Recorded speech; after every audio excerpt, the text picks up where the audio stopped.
sant yàlla.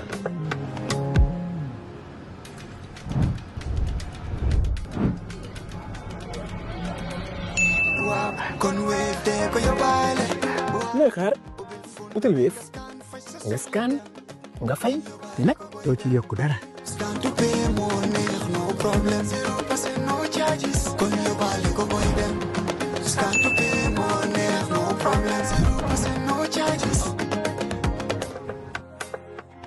Jar Oil, the company, have filling stations across the country, and our rates are relatively cheaper than anyone else across the country.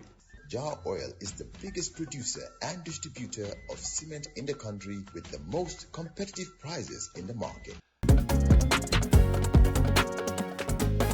In the Gambia, we all move to different paces. Time is money, convenience is power, and now both are in your hands. No more long lines, no more late payments, no more missed chances. Not anymore. Because now the Gambia has its own super app, Zap. One app, one tap, endless convenience. Send money instantly, pay your bills in seconds, shop without borders, pay your rides, order your meal, buy your ticket, deposit and withdraw money for absolutely free. No extra charges, no hidden fees, only on Zap Super App. This is not just convenience. This is confidence. This is the future in your hands. And the best part, Zap is born right here. Built for us, designed for every Gambian home, every Gambian dream. So don't wait in the past. Step into the future. Download Zap today on App Store and Play Store and enjoy endless free services. Call us today on our toll-free number 1666 or on 260-0001. Zap, all in one, all for you. Tap in, zap in. Uncle Anna, I must ask, what emotional impact or the emotional impact that is going to be felt when people hear this instead of read it? What do you think? How do you think the emotional impact will differ? You want me to compare reading and audio? And yeah, exactly. All right. Well, I've been a radio man myself. Yours is a generation of readers. Mine, unfortunately. Yes. Well, we read a lot, and then Radio Seed came along. And we got on air for the first time. And then we translated our experience at Radio Sid to Radio Gambia when we started working full time within the information office. I did football commentary at Sola and the rest of them here and there. And I went to Guinea-Bissau for the America Cabral Trophy, the first one. Yes. But you see that I realized that reaching by radio is absolutely important. Yes. But what we have in the biographies is the archiving of the material, and I don't think radio will outdo reading at any point. The reading will always be necessary. There was a time when people thought when television came, radio would be out. Yes. When television started, everybody said nobody's going to listen to radio anymore. But importance of radio. Yeah. It's stuck out through the ages, and the book is always going to be there. The griot has moved from just doing it on the kora or the riti, and people hearing it and going away, to saying, well, you can always go back to refer to what the information is, and we improve on the information as we go along, so that our libraries, our archives will have consistent information that you can have. It's a personal thing when you read, and I tell my students at school, it's a very lonely enterprise to read, very lonesome engagement, because you have to be away from activities so that you can concentrate on the writing.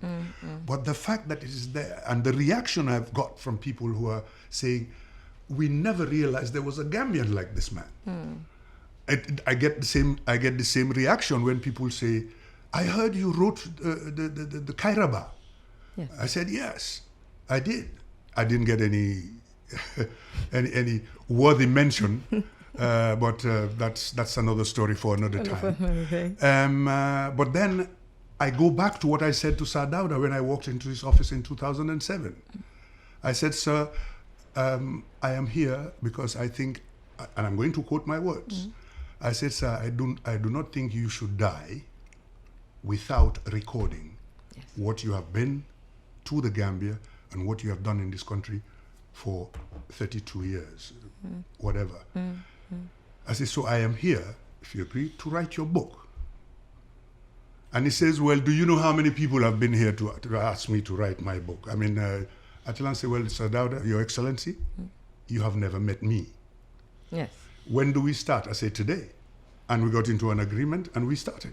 You walked in ready. How much will it cost? I said, I'll give you a financial breakdown tomorrow, sir. Can I come back tomorrow? He said, yes, tell me how much it would cost. I walked in the next day with a financial proposal, and he says, yes, I'm ready. And now we have Kairaba, probably the bestseller, Timbuktu. Now look at Kairaba. I wrote 1,000 pages, and he published 500. That's another story. But then we have 500 pages of Sir Dawda Jawara from birth to whenever. Yes. And we can go back to it. So we do not leave it to the Korah. The Korah is important. But to get the specifics of everything that that man put in that autobiography, thanks to me as the ghostwriter, Yes. we need it in a book. And we have it. And here's E.F. Small, a biography actually. And all of this would have been sleeping in our archives if I hadn't decided at some point, who was this man? And the more I turned the folios, the more I spent in the archives and in London, Kew Gardens, and in Richmond. And I discovered we have a gem we haven't even discovered. There's a gold mine here in this fellow. A diamond buried in the sands. We have to dig deep to find him. And here he is. And now when we knew that this man is looking at the Gambia as 200 years into the future, we are saying, well, if we want to talk about visionaries, then here's one. Because before him, we talked about Gambia as if Gambia started in 1965. Yes. No, Gambia's independence started, the quest for Gambia's independence started in 1917. Way before. 1917. What he fought for was attained in 1965, 6-7 years after he died. Moses, who saw the promised land. Yes. But a visionary way beyond his own never time. got there. And that is why in the cover, I make the very statement that I was at McCarthy Square singing God Save the Queen, and 50 meters away at Allen Street number 4, Yes. Small was dwindling in his bed. And I'm singing God Save the Queen when Edward Francis Small was living only 100 meters from McCarthy Square. And I started to think, when Small would have been there in his bed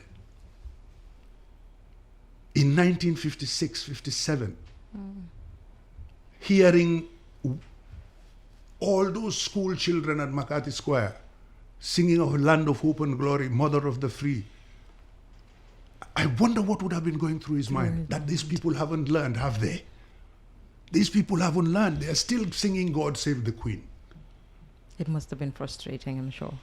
Well, imagine Needless to say. a champion, a nationalist, dying in his bed. His people were still singing God Save the Queen. They took it up. And 6 years later, after he died in 58. 1965, at least political independence. Some people call it independence on paper, because it was not only political independence we were looking at. We need to look at economic independence. We look at our, changing the mental structure of our people. That it's a mind issue right now, which many people don't pay attention to. That what we are talking about, development in this country, is now a mind issue, not a who is who issue. It's a mind issue, the changing of the mindset. And the information is there, and activists like Madi and others and teachers, and it's their job now to take it forward. And it is important if we have West Coast Radio also saying, come to our airwaves, we will promote the message. That's why this collaboration is so beautiful. Thank you very much, Mr. Gray Johnson. Mr. Mahoney, the two voice format, the author's framing plus the narrative reading, gives this series a curated feel. Why is that important? I'm not sure it's necessarily that important for Small, this character himself. It's just that In my, by the way, limited experience, I'm pretending to speak as a professional voiceover artist, which I'm far from. But in my experience, some of the most impactful audiobooks and audio readings are the ones done by the author himself or herself. Barack Obama comes to mind. Michelle Obama's Becoming also comes to mind. The two of them, I think, did their own. And my initial thought and idea was for the author himself to do the reading, because he knows, understands everything he wrote. The inflections and the vocal variety would certainly mirror the feeling he had as he wrote different paragraphs. But we came up with a compromise, which is that as the historian behind this book, he will situate each reading. So for the first 2 chapters or whatever that we're reading, he will give us context. And I think that's important so people understand where we are coming from. I would then do the reading, and likewise for the next installment, he will perhaps be able to bridge the two to say, look, last week we did this week we're now talking about X, Y, and Z. And I think that particular role, typically when you have an audiobook, you don't really have that. But we are serializing this reading because we know we're reaching out to radio listeners who may have better things to do, but this is a way of drawing them in. So Nana will, at every juncture, every reading, position the part that we're going to read, so that people begin to link each episode, the last one with the next one, and hopefully that will help animate it, help bring it alive, and help make the whole undertaking that much more interesting. So again, nothing specific to do with Edward Francis Small, but because we don't want people to think it's just about a history book about facts. We want to use Nana's voice and Nana's talent to also situate it and really bring the story alive. Mr. Jabate, if Edward Francis Small were alive, my wishful thinking, what national conversation do you think he would be leading today? I think it will go back to what Nana said: representation, citizenship, sense of duty, but also leadership, and all within the greater context, of governance, and especially the Gambia as a republic. I think what E.F. Small exhibited were strong democratic and republican values. That sense of sovereignty, that sense of human dignity, that I have to have a say in the way my life is being managed. I have to have a say in my society. I have to participate. I have to be included, in the management of the affairs and the resources of my society. I have to live a certain quality of life. I think as I said, from the earliest times I've heard of E.F. Small, to the readings from other books, and particularly got more exposure, more understanding when I read Nana's book. Yes, I said, do we know ourselves, in fact, not just as citizens, but even as human beings? Do we value ourselves? And for me, that is what E.F. Small brings forth. So that if you were alive today, I think he would take us back to that conversation. And for me, which I think, as Nana said, 100 years later, that issue is, these issues are present today. Representations, you wonder, why do people vote? Why do you join a political party? What do people do or say about the state of the Gambia, for example? And how are you participating, influencing in the affairs of the Gambia today as a citizen? So for me, these are the issues I'm very sure E.F. Small will be talking about, and probably disappointed that as I said, because a mental liberation thing, that of all the fight that he did and the issues he raised and so on, you may have thought by now we would have a very well empowered citizens actively playing their citizenship role, and would have produced a society that is fair, just, and equal, and prosperous. And I think he would be, if he were alive today also, he would be so disappointed, unfortunately. An important issue, well, I think we must state it because it's there for us to see. Yes. And I don't think we can unsee it, really. Is here is a man who's in the forefront of, he's in the forefront of the system, the government. Yes. And look at the issues that would be on his plate 24 hours a day. What to do with representation, what to do with your vote, what to do with making sure that your voice matters, what to do with, I mean, these are the issues. The teaching here would have been, if we were sitting here right now, we would tell our legislators, tell our politicians, tell our civic minds, the people who run the civic consciousness. These are the issues that you should be concentrating on. Not some of the things we are seeing on, that we are consuming in the public space. Because I was going to ask, how can this series spark new research, new civic engagement or new appreciation, for the Gambian history? Well, it boils down to personal conviction, personal conscience. Personal conscience. I am put in charge of a system. I am supposed to be a teacher. How good a teacher am I? Am I giving assignments on time? Am I teaching my students? Am I reaching my students? With the view that is what contribution to national development would be. Or am I teaching my students 419? Or am I teaching my students how to make $1 million 2 years after they graduate or die trying?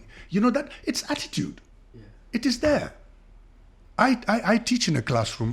That's become this part of my life. Mm-hmm. I deal with students. I listen to minds in my classes, and I can tell in one class, just asking a question, for example, at the University of the Gambia, a journalism class, and we were talking about what's your favorite kind of car, and simple question that went around the class. You could see the cars that the students were choosing. I mean, they were choosing fantastic stuff. Now, how are you going to get there? What are you going to build for yourself to make sure that this type of car that you've chosen is relevant to who you are as a human being? As Madi mentioned that. There has to be a link between education and what the country needs. And it is conscience that will put you in your place. It is conscience that you will ask yourself, auto-examine. Am I fulfilling my mandate in this position? Am I fulfilling my mandate as a lecturer? Am I fulfilling my mandate as a director? Am I fulfilling my mandate as a policeman? And what it is it about me or is it about the nation? When you decide it's all about you, then you carry on the way we understand it. But if it is about the nation, then your modus operandi will have to change. Because that is what Small said when he took libation in 1917. Imagine how young he was. A young man then. Took libation around the mahogany tree the African way. Swore, isn't that what we call it? Yes.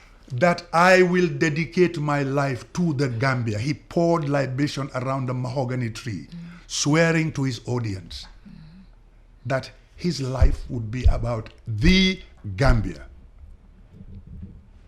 And what more patriot do you want? What kind of patriot? What other kind of patriot would you want? That's the man who did that. I would read that as somebody running, vying for election, and I would say, when I am elected, and what is my campaign promise when I go to my rallies? I will tell my audience, I want to be like E.F. Small. You know that great question they ask students in school: what do you want to be when you grow up? Crazy question. What would you like to be when you grow up? When are our politicians going to say, when I grow up, I would like to be like E.F. Small? I want to pour libation around the mahogany tree in my village and tell my villagers, what E.F. Small tried to bring to the Gambia. That's the consciousness I would like to bring to my village. Yeah. Then we have an answer. Indeed.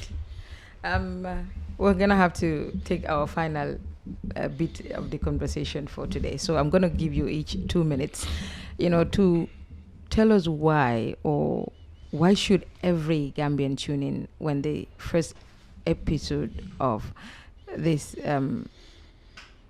broadcast airs, or if you like, collaboration, like Uncle Sola said, next week, on this slot. Why should Gambians listen? You'll over to you, sir. Maybe let me start. Yeah. I leave the veterans to. But that's Sola. Yes, yeah. First, as Edward Francis Moore Center for Rights and Justice, but also on my own behalf, personally, I think first is history is good. For me, history is compass.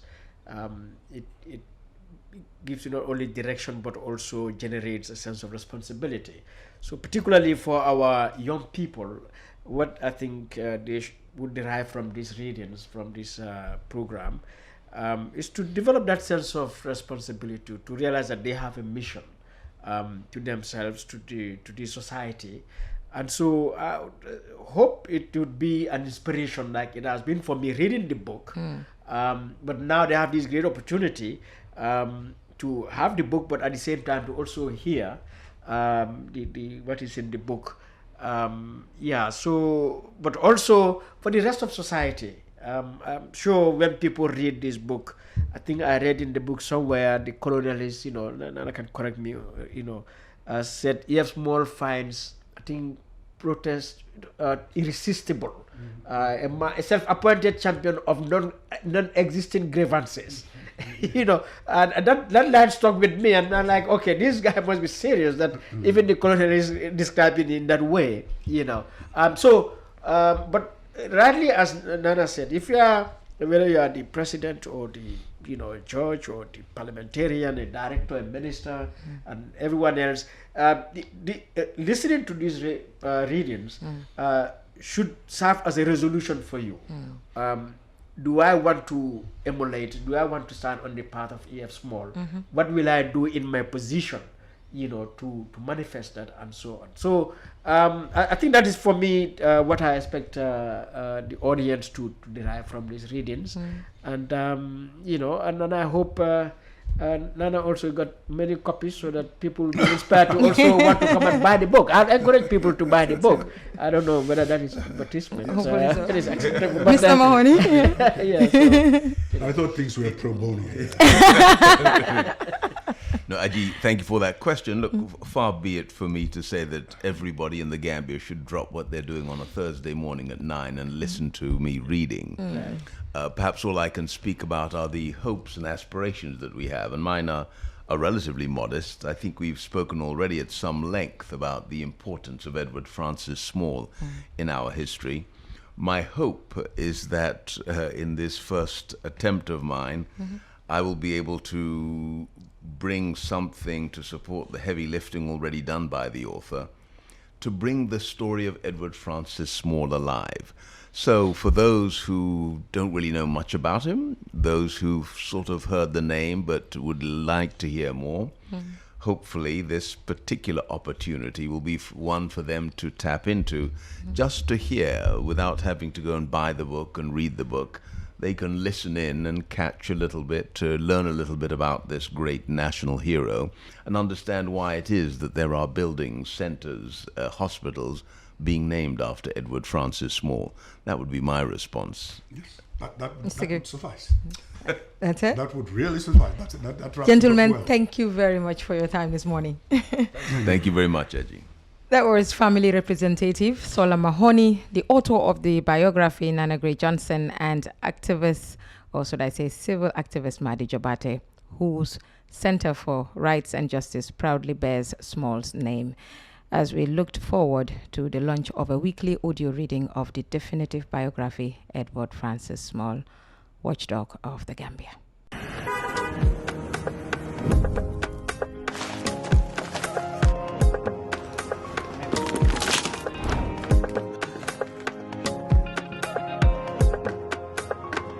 fépp lay fay. sant yàlla.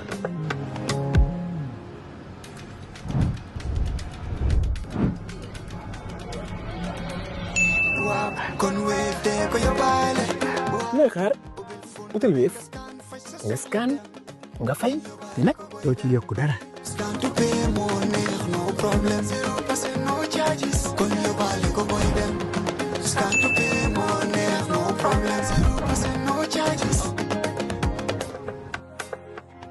Jar Oil, the company, have filling stations across the country, and our rates are relatively cheaper than anyone else across the country.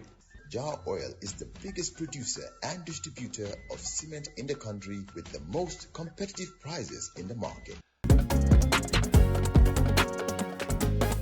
In the Gambia, we all move to different paces. Time is money, convenience is power, and now both are in your hands. No more long lines, no more late payments, no more missed chances, not anymore. Because now the Gambia has its own super app, Zap. One app, one tap, endless convenience. Send money instantly, pay your bills in seconds, shop without borders, pay your rides, order your meal, buy your ticket, deposit and withdraw money for absolutely free. No extra charges, no hidden fees, only on Zap Super App. This is not just convenience. This is confidence. This is the future in your hands. And the best part, Zap is born right here. Built for us, designed for every Gambian home, every Gambian dream. So don't wait in the past. Step into the future. Download Zap today on App Store and Play Store and enjoy endless free services. Call us today on our toll-free number 1666 or on 260-0001. Zap, all in one, all for you. Tap in, zap in.